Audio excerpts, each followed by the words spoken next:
Buenos días, hermanos, hermanas, saludándoles como siempre en el amor de Cristo Jesús, agradecidos con Dios por tantas y tantas bendiciones, ¿no es cierto?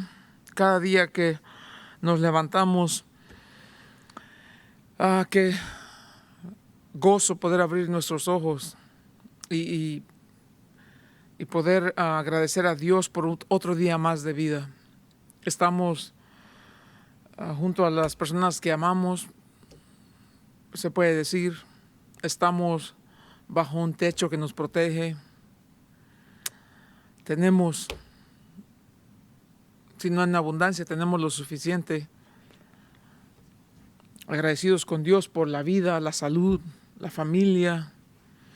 Tal vez no tenemos nada en lo material, pero tenemos una paz que sobrepasa todo entendimiento. Tenemos la certeza de que al abrir nuestros ojos, nuestro Padre está ahí con nosotros. Tenemos la certeza de que ese día nos va a dar lo suficiente para que podamos alabarle y bendecirle. Tenemos su promesa que nos dijo que no nos va a dejar nunca, no nos va a abandonar. Tenemos su presencia que va con nosotros cada paso que damos. Tenemos su perdón para cada vez que nos equivocamos. Tenemos su gracia que nos da lo que no merecemos. Tenemos su misericordia que no nos da lo que merecemos. Tenemos su Espíritu Santo que nos enseña y nos guía a la verdad y que nos redarguye. Tenemos su palabra bendita que es la instrucción básica para el diario vivir. Tenemos la esperanza de vida eterna en el cielo con Él, vida eterna que ya tenemos, pero de estar en su presencia. Tenemos la grandísima bendición de una herencia reservada en el cielo, que no se corrompe, que no se termina. Tenemos un lugar para sentarnos a la mesa con el Señor. Tenemos la promesa de que por toda la eternidad le veremos cara a cara. Qué bendición es tener una relación íntima con Dios. Qué bendición es caminar con Dios en esta manera. Qué bendición. Qué bendición. Amado Dios, en el nombre de Jesús, Señor, esta mañana le damos gracias por sus abundantes bendiciones, Señor. Si quisiéramos enumerarlas, tendríamos que pasar toda una vida.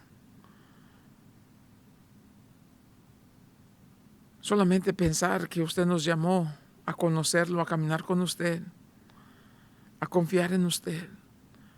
Solamente pensar que nos rescató de una vida pagana, inmoral, inmunda. Solamente recordar lo que fuimos sin usted, sin fe, sin esperanza, y lo que somos ahora en Cristo Jesús. Qué grande es su misericordia.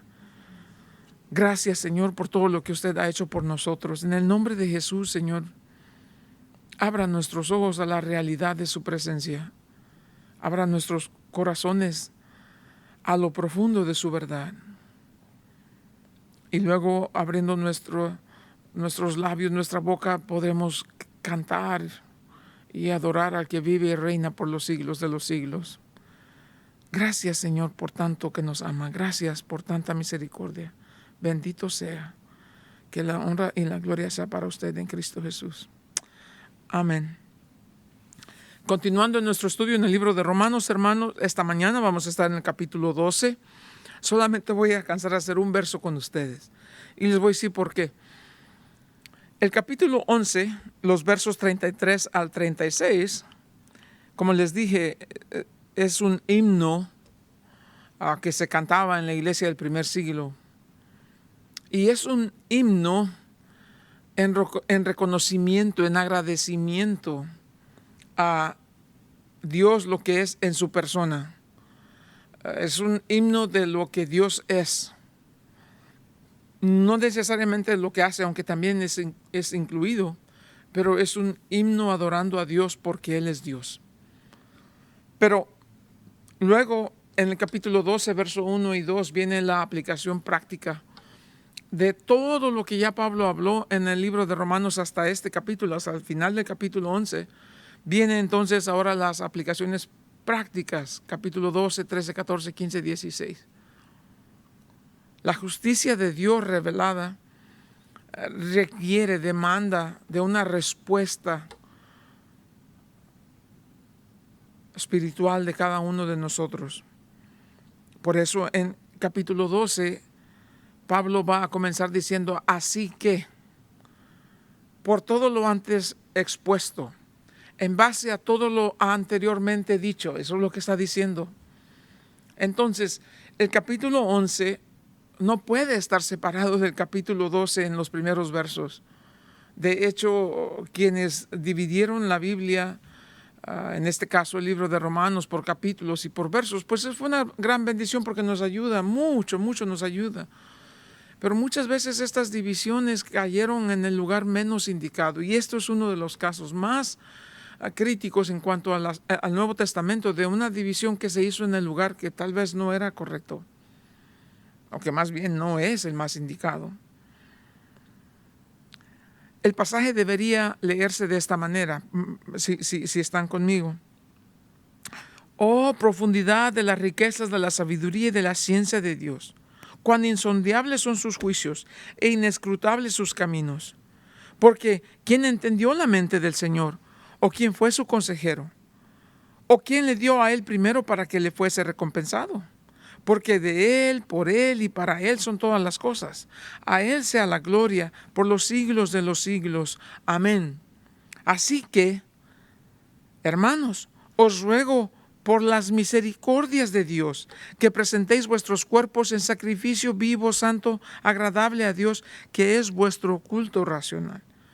Entonces, Pablo, en el verso 1 del capítulo 12 aquí, dice, en base a esto, ¿en base a qué? Los versículos que anteceden al verso 33 habla acerca de la misericordia de Dios. Misericordia hablábamos la semana pasada.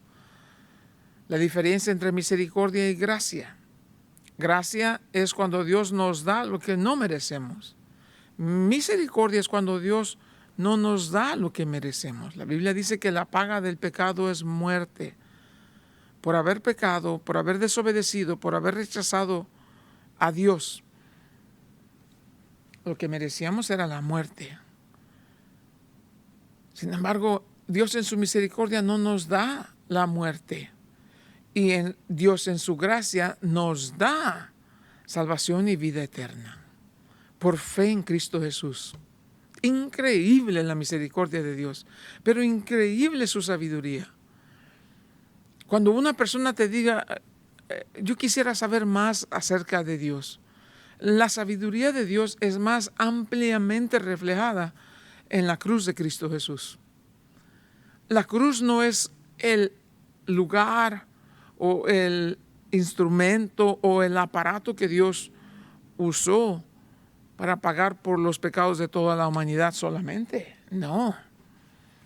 En la cruz Dios estaba revelando lo profundo de su sabiduría. Es decir, el Dios que creó todo lo que existe, el que tiene el diseño perfecto para todo lo que existe, el que tiene el propósito perfecto para todo lo que Él ha creado, el que tiene el plan perfecto para hacer que funcione, el que tiene el poder omnipotente, dice la Biblia que es Dios, para hacer que todo funcione como Él lo diseñó. El Dios santo de la Biblia, el que no conoce pecado, el que nunca se puede equivocar, el que es perfecto en todos sus caminos. En la cruz, un lugar de oprobio, un lugar de insulto, un lugar de burla.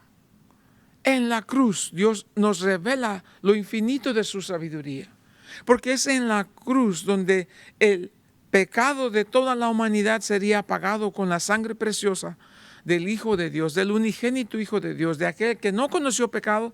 En la cruz murió. Y ahí dice la Biblia, al que no conoció pecado, por nosotros fue hecho pecado, para que nosotros fuésemos hecho justicia de Dios en él. Eso es sabiduría. ¿Quieres conocer la sabiduría de Dios? Medita en la cruz. Cómo el Dios Santo reconcilió al hombre pecador por la muerte de su Hijo amado, del Hijo de Dios, cuando colgaba en la cruz. Eso es sabiduría.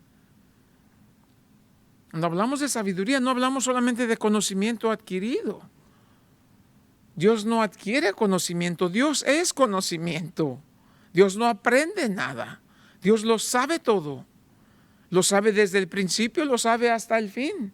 Lo sabe por qué, cómo, cuándo, dónde. Él no tiene que aprender nada. Dios existe fuera de la esfera de lo que conocemos como tiempo.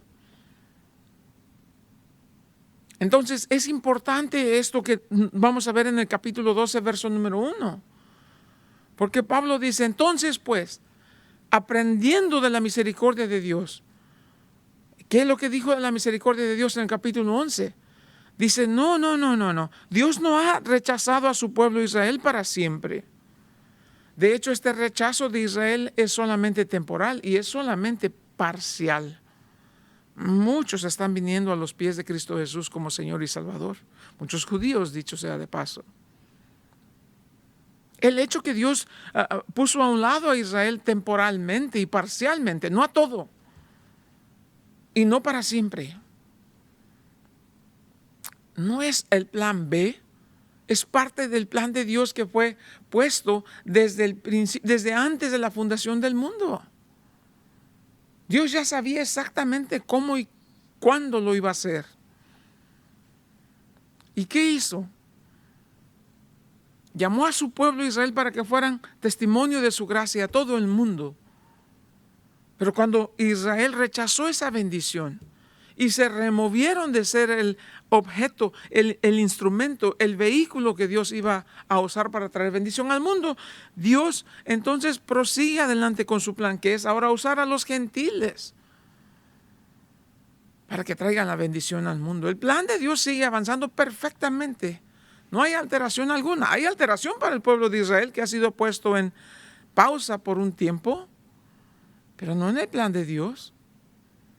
Porque mientras continuamos, llegará el día en donde Israel, viendo a los gentiles que han venido a la salvación por millones, billones me atrevería yo a decir, viendo el pueblo de Israel, cuando vean a los gentiles que han venido a la bendición en billones, van a decir, pero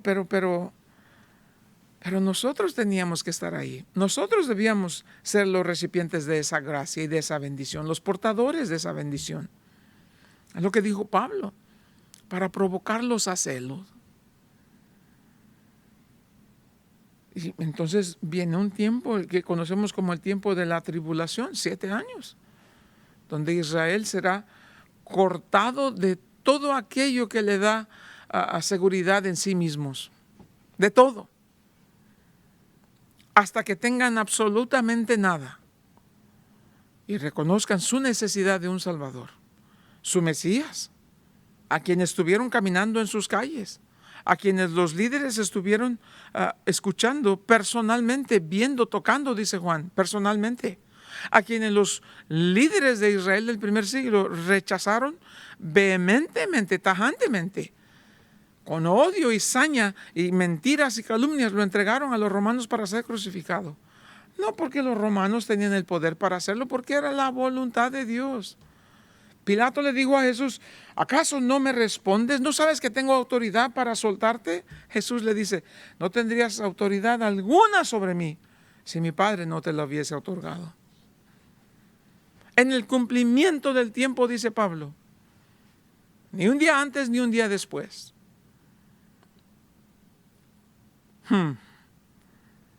Entonces, Pablo está diciendo, Dios no rechazó a su pueblo para siempre y no totalmente. Hay un remanente que es elegido por gracia.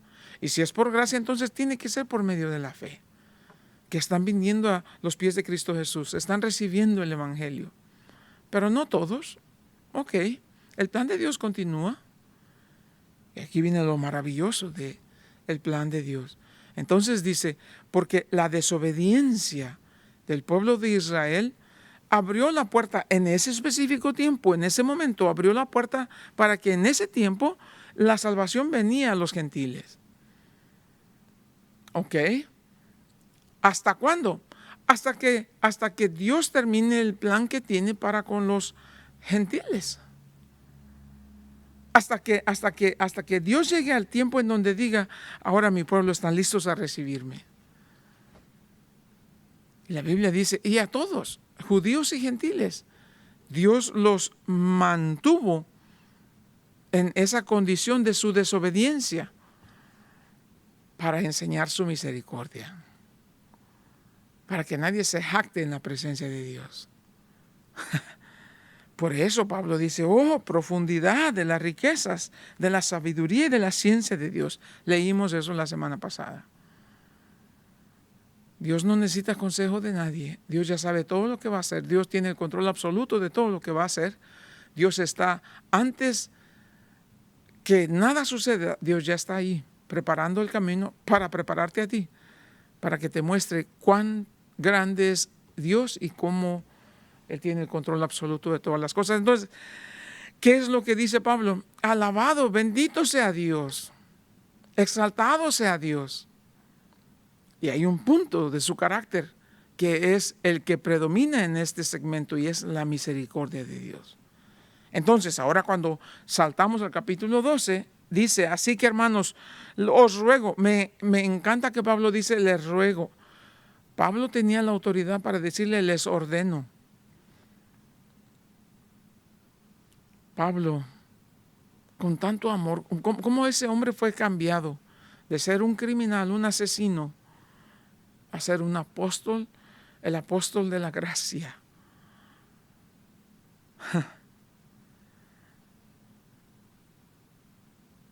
El Antiguo Testamento, por medio de Moisés, dice, este es el mandamiento. Por tanto, dice, yo os ordeno. Pablo dice, no, yo tengo la autoridad para ordenar, pero te ruego, te imploro, te pido. Grande el corazón de este hombre. Te ruego entonces, por las misericordias de Dios, si has llegado a entender que no te merecías la salvación, que estabas condenado a la llama del infierno, que estabas separado de Dios causa de tu pecado y que estabas en una condición de verdad miserable. Y ahí clamaste a la justicia divina que te perdonara. Ahí clamaste por misericordia. Y en ese momento, por tu fe fuiste justificado y has sido en paz con Dios y has sido recipiente ahora de la paz de Dios. Pablo dice entonces aquí, ¿qué es lo que va a decir? Os ruego por la misericordia de Dios que presentéis vuestros cuerpos en sacrificio vivo. Entonces, si ya sabes, hermano, todo esto ahora, capítulos 5, 6, 7 y 8, es la salvación por medio de la fe para todo mundo. Capítulos 9, 10 y 11, la manera en que Israel será salvo. Capítulo 12, la aplicación práctica para el judío y para el gentil, que han sido perdonados solamente por la gracia, justificados solamente por la fe y por la misericordia de Dios perdonados. Entonces, ¿ahora qué hacemos? Y Pablo aquí va a decir, lo que debemos hacer ahora, judíos y gentiles, que hemos conocido a Cristo Jesús como Señor y Salvador por fe, y por gracia recibimos la salvación, y por la misericordia hemos sido perdonados. Entonces lo que toca hacer, lo que nos mueve a hacer es vivir nuestras vidas para el Señor. Una vida dedicada, una vida de devoción, una vida comprometida con Cristo Jesús. Entonces, ahora empiezan las prácticas aquí de lo que la justicia de Dios hace. Pero el asunto es entonces, ¿y cómo vivimos para el Señor? ¿Cómo aprendemos? ¿Qué debemos hacer para vivir para el Señor? Eso es lo que va a comenzar a tratar Pablo en capítulo 12. Solamente tenemos tiempo para un versículo. ¿Por qué? Porque vamos a ver en el versículo 1, ¿cuál es la motivación para que yo pueda decir, yo voy a vivir mi vida para Cristo Jesús? ¿Qué me motiva? Pablo dice, la misericordia de Dios. La misericordia de Dios. Vean estos versos. 2 de Corintios 1, qué bonito es esto de verdad. Verso 3, bendito sea el Dios y Padre de nuestro Señor Jesús, Padre de misericordias y Dios de toda consolación. Padre de misericordias. Filipenses 2, del 1 al 4. Si hay alguna consolación en Cristo, si hay algún consuelo de amor, si hay alguna comunión del Espíritu, si hay algún afecto entrañable, si hay alguna misericordia, completad mi gozo, sintiendo lo mismo, teniendo el mismo amor, unánimes, sintiendo una misma cosa. Nada hagáis por contienda o por vanagloria, antes bien con humildad, estimando cada uno a los demás como superiores a él mismo, no mirando cada uno por lo suyo propio, sino cada cual también por lo de los otros. La bendita misericordia de Dios. Colosenses capítulo 3. Vestidos pues como escogidos de Dios, santos y amados, de entrañable misericordia, de benignidad, de humildad, de mansedumbre, de paciencia, soportándonos unos a otros, perdonándonos unos a otros. Si alguno tuviere queja contra otro, de la manera que Cristo os perdonó, así también hacedlo vosotros. Y sobre todas estas cosas, vestidos de amor, que es el vínculo perfecto. Y la paz de Dios gobierne en vuestros corazones, a la que asimismo fuisteis llamados en un solo cuerpo, y ser agradecidos. La palabra de Cristo mora en abundancia en vosotros, enseñándonos y exhortándonos unos a otros en toda sabiduría, cantando con gracia en vuestros corazones al Señor, con salmos e himnos y cánticos espirituales. Y todo lo que hacéis, sea de palabra o de hecho, hacedlo todo en el nombre del Señor Jesús, dando gracias a Dios Padre por medio de Él. Bendita palabra de Dios. Qué maravilloso es dedicar nuestro tiempo a estudiar, escudriñar y atesorar la palabra de Dios. Santiago capítulo 5, verso 11. Eso es lo que dice. Y aquí tenemos por bienaventurados a los que sufren. Habéis oído de la paciencia de Job y habéis visto el fin del Señor, que el Señor es muy misericordioso y compasivo.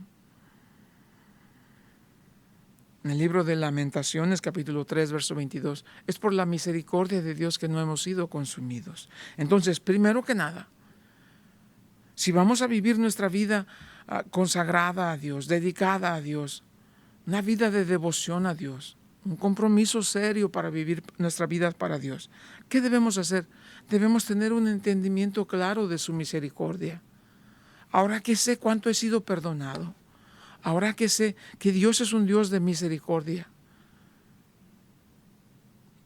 y que por su misericordia vino y cambió mi vida, mi mente y mi corazón. Entonces ahora voy a vivir la vida de esa manera. Si tengo problemas con alguien, no hay problema en perdonar. Si me ofenden, perdono. Si me humillan, de todos modos los amo, porque sé cuánto fui perdonado. Pero esta motivación tiene que ser por las misericordias de Dios. Y aquí es esto bien importante para nosotros. Note que esta motivación solamente es el trabajo del Espíritu Santo en el creyente. En ese sentido, el no converso, el no creyente, el que no ha sido regenerado, pues no puede vivir la vida consagrada, dedicada en devoción a Dios. No puede. Porque lo único que puede intentar es lo que sale de su carne. Pero la Biblia dice que la carne no puede agradar a Dios. Escuchen a esto. Romanos capítulo 8 dice así: los designios de la carne son enemistad contra Dios, porque no se sujetan a la ley de Dios ni tampoco pueden. Y los que viven según la carne no pueden agradar a Dios. Hay dos maneras de vivir la vida: o vive en la carne o vive en el Espíritu. La única manera de vivir en el Espíritu es haber sido regenerado, nacido de nuevo. Jesús le dijo a Nicodemo: necesitas nacer de nuevo. Necesitas nacer del Espíritu. Pero si no tienes el Espíritu, no puedes vivir de acuerdo al Espíritu. Gálatas 5:17 dice: el Espíritu y la carne se oponen entre sí para que no hagas lo que quieres.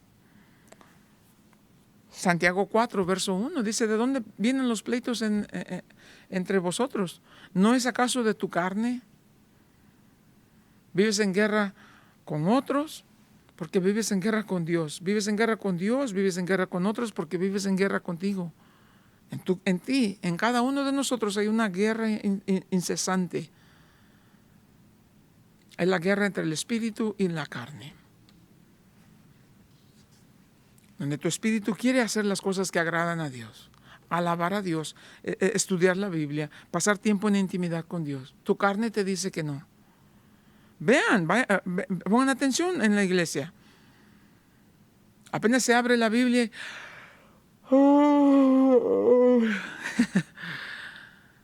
La carne es débil.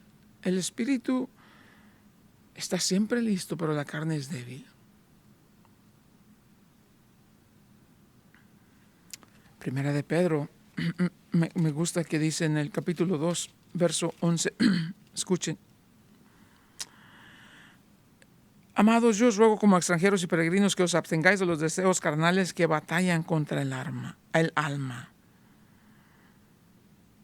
Pilas con los deseos carnales que todavía traemos en nosotros. Entonces, ¿qué es lo que Pablo está diciendo? Hermanos, les ruego, por favor, les pido, les suplico, por favor. Eso es prácticamente lo que dice. Y la motivación para que lo hagas no es por ninguna otra razón. Tiene que ser porque ya entendiste la misericordia. Si no entiendes la misericordia de Dios, cualquier otra cosa te va a motivar a ir a la iglesia. En la iglesia encontramos gente que están ahí por diferentes razones. Están ahí porque creen que le están haciendo un favor a Dios. Están ahí porque creen que les da ciertas ventajas. Están ahí porque creen que se miran mejor ahora como cristianos. Pero si la motivación no es porque conocen la misericordia de Dios, no es nada más que falsedad pura. ¿Cuántas veces hemos escuchado de hombres que van a la iglesia a buscar novia? O mujeres que están en la iglesia buscando un novio. La motivación debe ser la correcta. Entonces, el no converso puede ir a la iglesia las veces que quiera, no va a cambiar nada. Por eso es que muchas veces ustedes se preguntan, pastor, ¿por qué fulano, por qué la familia esta van a la iglesia, pero en realidad no hay un cambio evidente? No es que estás juzgando, ¿no? Porque están ahí por los motivos equivocados. Nada más. Muchas veces estás en la iglesia pensando que le haces un favor a Dios. Ok, Dios, voy a ir a la iglesia y doy mi diezmo y doy no sé qué, pero bendígame. Y empiezas a darle una lista a Dios como si Dios ahora es tu sirviente, tu esclavo.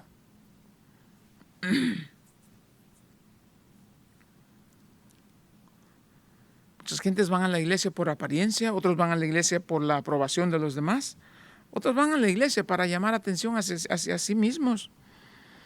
Nunca, nunca, nunca va a funcionar.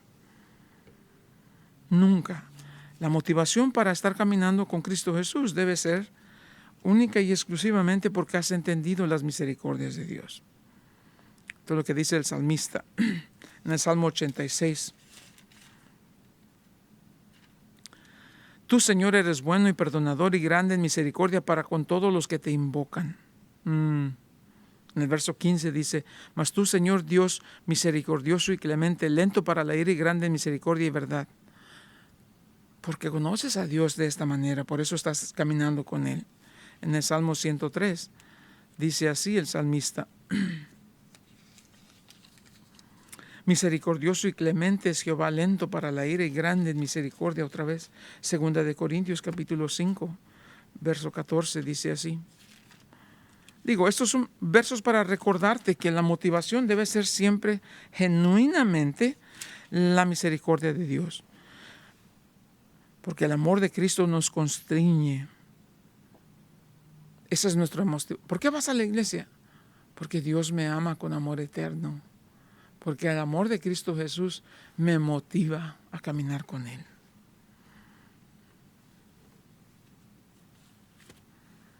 No debe ser ninguna otra razón más que la misericordia de Dios. Primera de Juan, capítulo 4, verso 19 dice esto. Nosotros le amamos a Él porque Él nos amó primero. Nada más. Nada más. Estamos respondiendo a Dios. Entonces, ¿cuál es la motivación para dedicar mi vida entera a Dios? Todo lo que soy, todo lo que tengo. La misericordia de Dios. Y aquí viene el punto. Cuando no he entendido que mi motivación para dedicar mi vida entera a Dios, todo lo que soy, todo lo que tengo, completamente dedicado a Dios, no lo voy a hacer.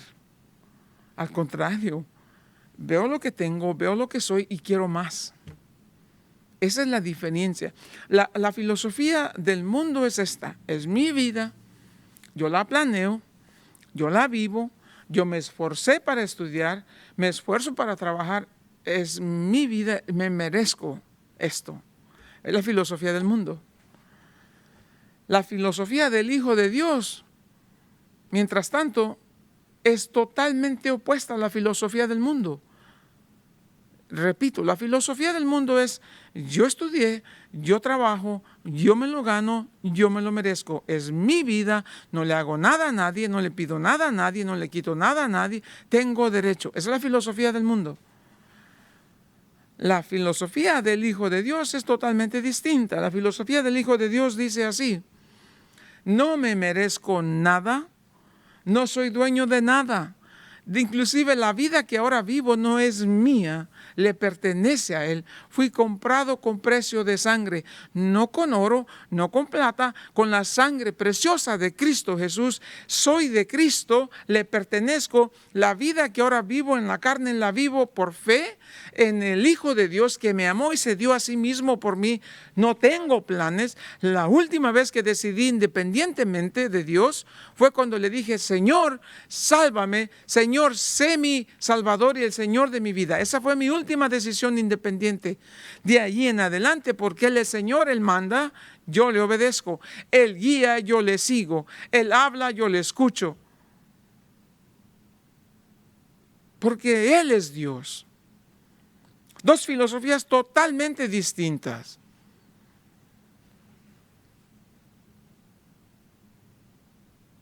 Dice: no he entendido que lo único que me hace recipiente de su gracia es su misericordia. Entonces tengo problema para darle a Dios lo que le pertenece a Dios. La motivación para vivir una vida de devoción a Dios debe ser la misericordia de Dios. Mientras no entiendas la misericordia de Dios, jamás vas a poderle dar a Dios lo que es de Dios. Y le estás robando a Dios.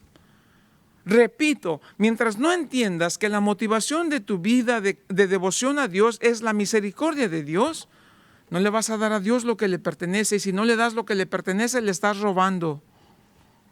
Cuidado pues de que le estés robando a Dios. Cuidado. Porque Dios tiene un sistema contable perfecto. La motivación es la misericordia de Dios. Ahora, la manera en que lo vas a hacer, aquí dice: así que, hermanos, os ruego por las misericordias de Dios, es la motivación. Y esta es la manera en que lo vas a hacer: que presentéis vuestros cuerpos en sacrificio vivo, santo, agradable a Dios. La motivación, la misericordia de Dios. La manera, presentando tu cuerpo. Ahora, ¿entiende esto? ¿Por qué no dice que presentéis vuestras almas, que presentéis vuestro espíritu? No, porque eso ya son de Dios.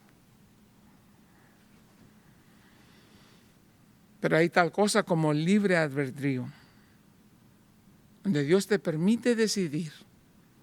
Porque Dios, entiende, Dios tiene hijos, no robots.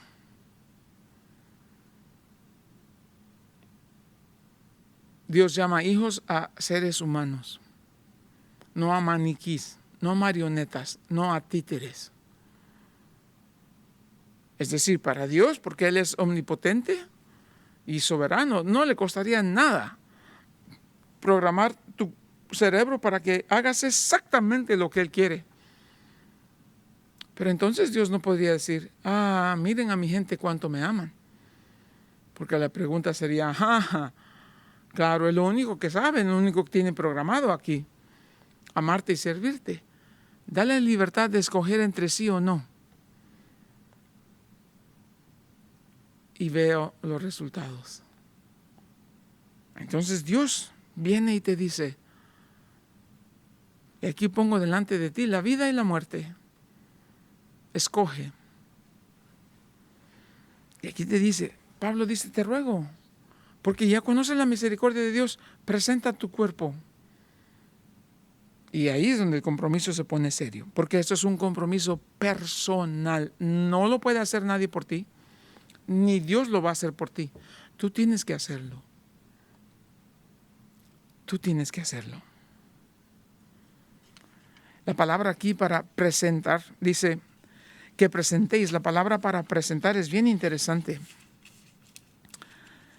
Esa palabra Dios, por medio de Pablo, ya la usó en capítulo 6 de Romanos, en el verso 13. La misma palabra. En el capítulo 6 de Romanos, verso 13, dice así: ni tampoco presentéis vuestros miembros al pecado como instrumentos de iniquidad, sino presentaos vosotros mismos a Dios como vivos entre los muertos. ¿Qué quiere decir con esto? Tú ofreces tu cuerpo para lo que quieras hacer. El que toma y vive en el alcohol, él ofrece su cuerpo para eso. Quien prostituye su cuerpo, ofrece su cuerpo. Quien hace maldad, ofrece su cuerpo. La palabra es bien importante. Pero la palabra aquí, presentéis, tiene que ver con esto. En realidad dice, ponerte de pie al lado de Dios o pararte al lado de Dios. Pablo dice, les ruego, hermanos, ahora que conocen la misericordia de Dios y que es por las misericordias de Dios que no hemos sido consumidos, ahora que entiendes, esta es la invitación, esto te ruego, esto te pido que hagas.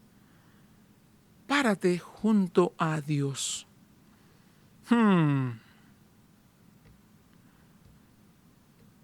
Párate junto a Dios. Ponte de pie junto a Dios. Eso es lo que dice, presentes vuestro cuerpo. ¿Cuántas cosas haces con tu cuerpo que no son correctas?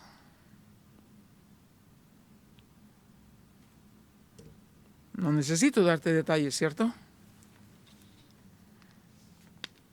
Permiso.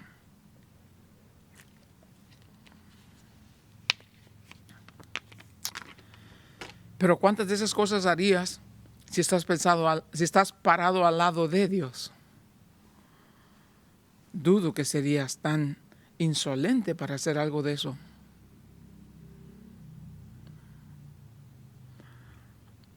La realidad es esta, hermanos, parado al lado de Dios, las tentaciones del mundo, los deseos de la carne y la vanagloria de la vida no te pueden tocar. No te van a tocar. Apenas empiezas a mirar esas cosas y vas a mirar a Dios y de hecho vas a voltear tus ojos a ver a Dios en vez de estar mirando a las tentaciones. Repito, insolente de tu parte sería si estando parado junto a Dios estás bobeando con las cosas del mundo.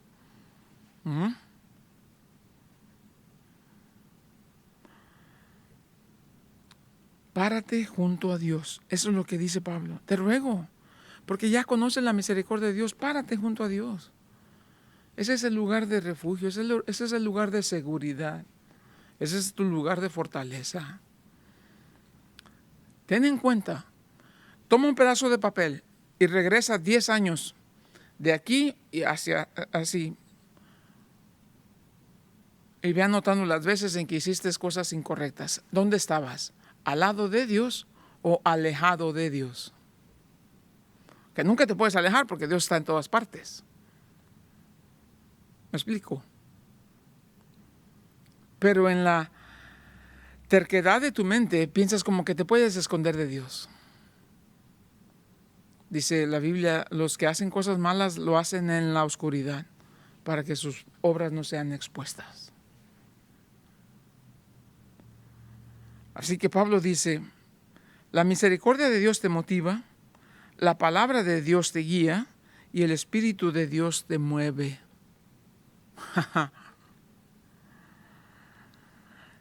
Dos cosas.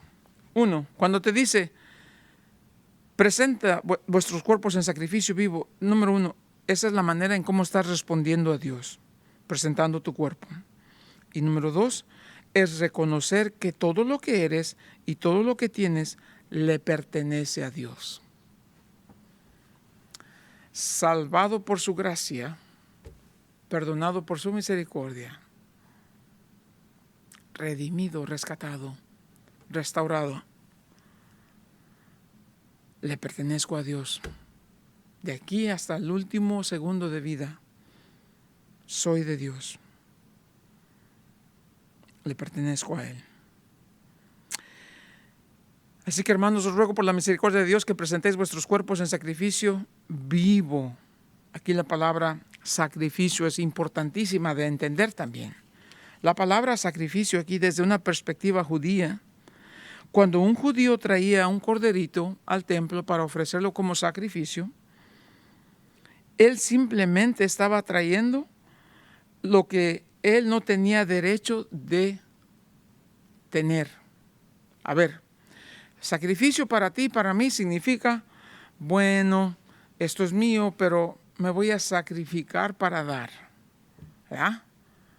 Tú y yo entendemos sacrificio de esa manera. Es un sacrificio dar el diezmo. Es un sacrificio ir a la iglesia porque estoy cansado. Es un sacrificio servir a la gente. Es un sacrificio tenerme que levantar a las 5 de la mañana cuando todos están dormidos.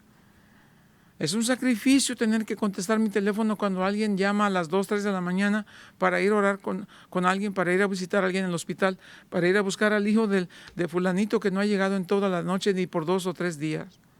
Es un sacrificio. Que apenas estoy empezando a comer y ya suena el teléfono y tengo que salir corriendo. Que al hermano fulano le acaba de dar un infarto.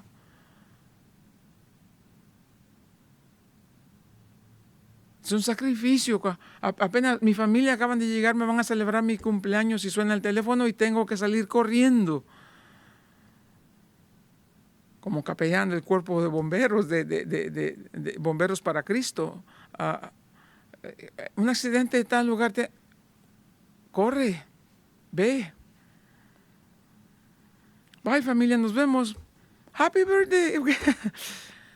No, esa no es la manera en cómo sacrificio se muestra aquí. Eso es lo que tú y yo pensamos de sacrificio. Para el judío no era así. Jamás. El judío traía su corderito y lo ofrecía en sacrificio. Primero porque entendía que no era suyo, era de Dios. Segundo, entendía que aunque Dios lo bendijo con ese corderito, él no tiene derecho sobre ese cordero, porque Dios tiene derecho sobre él y sobre sus pertenencias.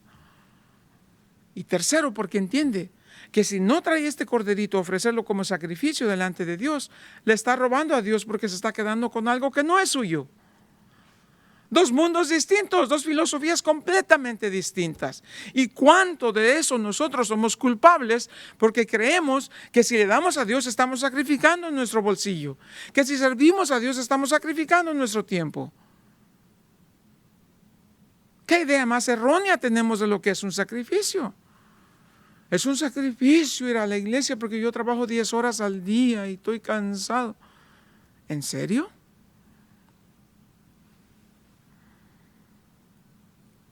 El judío sabía que estaba trayendo lo que era la propiedad de Dios para empezar. Y lo estaba ofreciendo a Dios porque es de Dios. Él mismo es de Dios. Él sabe que no tiene ningún derecho sobre ese corderito o cualquier animal que va a traer en sacrificio. Él ya desde el principio lo ha separado, lo ha apartado para Dios porque es de Dios y le pertenece a Dios. Quedarse con eso sería robarle a Dios. Cuando Él le ofrece ese sacrificio, Él no tiene ningún crédito. Al contrario, se está limpiando de no ser acusado de robarle a Dios. Ese es el punto que quiero hacer con estas palabras. Genuinamente rendir tu vida y tu voluntad a la voluntad de Dios, genuinamente pedirle a Jesús que sea el Señor de tu vida, es porque Dios quiere tener acceso a cada parte de ti, a todo lo que eres y todo lo que tienes. Él tiene el derecho de ordenar y de dirigir tu vida en la manera que Él quiera, porque le perteneces.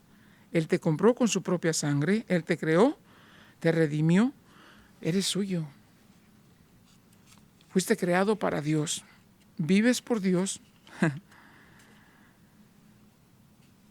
Deberías entender eso.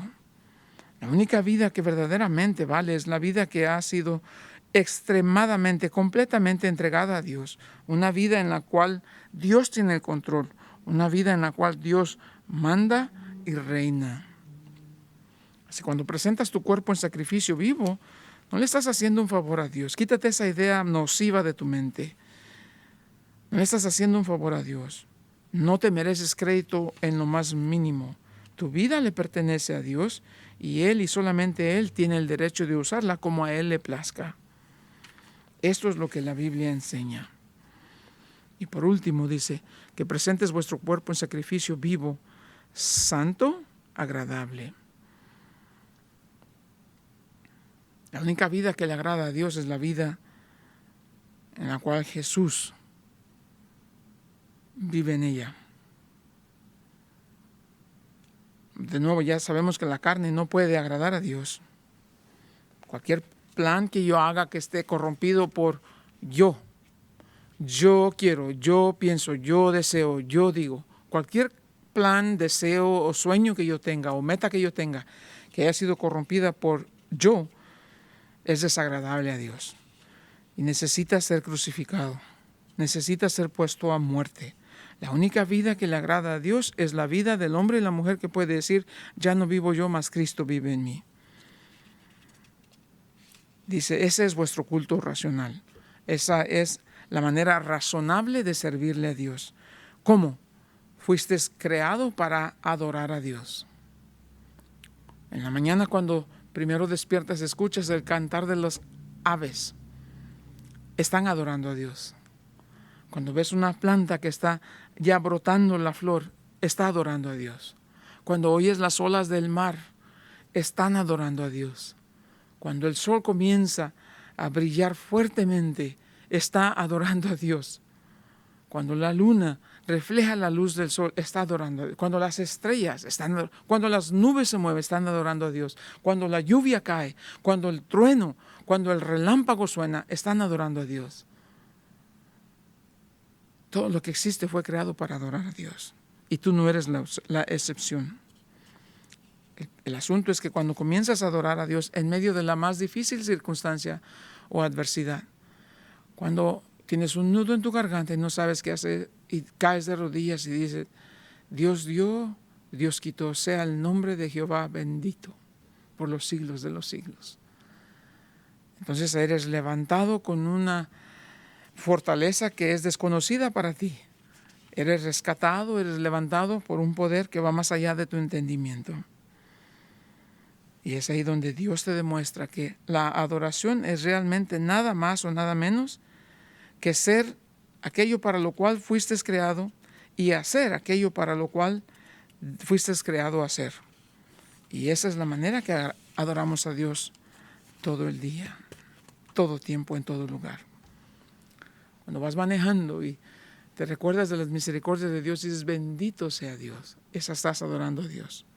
Es una vida activa, es una vida razonable, estás haciendo lo que se debe hacer, estás siendo movido por el Espíritu Santo. Es Dios que está obrando en ti. Es la manera más hermosa de vivir la vida en este lado de la eternidad. ¿Qué es lo que resulta? Vamos a ver la semana. Entonces dice, cuando hagas eso ya no te vas a conformar a este siglo, no vas a dejar que el mundo te moldee a lo que el mundo quiere. En vez de ser conformado a este mundo, vas a ser transformado por medio de la renovación de vuestro entendimiento. El primer resultado de una vida genuinamente dedicada a Dios es una mente transformada. Y segundo viene el descubrir la voluntad de Dios. Entonces, ¿dónde y cómo inicia todo esto, hermanos? Presentando vuestros cuerpos en sacrificio vivo, santo y agradable a Dios. Esa es la manera razonable de servir a Dios. Amén. Dios les bendiga. Padre bendito, en el nombre de Jesús, Señor, gracias le damos, Señor, por su palabra. Maravilloso es escudriñar las Escrituras y encontrar en ellas la fortaleza, la dirección, la sabiduría necesaria para vivir día a día en este mundo de maldad y de injusticia. Gracias por revelarnos su carácter. Gracias por revelarnos su corazón. Ah, Dios. Y gracias por darnos su consejo para vivir adecuadamente de una manera que su nombre sea exaltado y glorificado. Honra y gloria sean dadas a usted, Señor, por los siglos de los siglos. En Cristo Jesús. Amén. Dios les bendiga, hermanos.